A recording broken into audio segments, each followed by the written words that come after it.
I'm an atheist, I'm a reductionist, and we have nothing to talk about, and we're going to have a miserable dinner.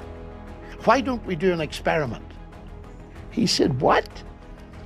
I said, you heard me. Why don't we do an experiment?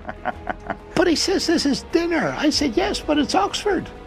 And he said, what's the experiment? I picked up the menu.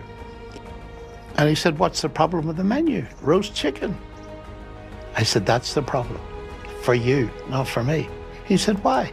I said, R-O-A-S-T.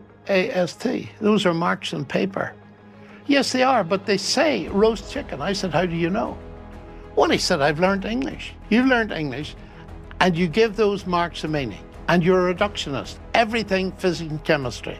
I said, okay, you explain to me how those marks convey the idea of roast chicken, and just use the material of the paper and ink. Dead silence. After a minute or so, he said, it cannot be done. He was sharp enough to see that.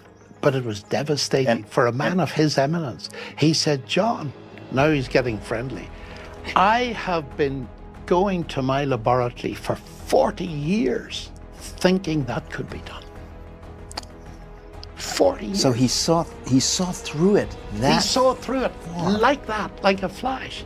And I said, but physics and chemistry, properly spoken, have only been going 500 or 600 years. He said, it doesn't matter. You must have a mind.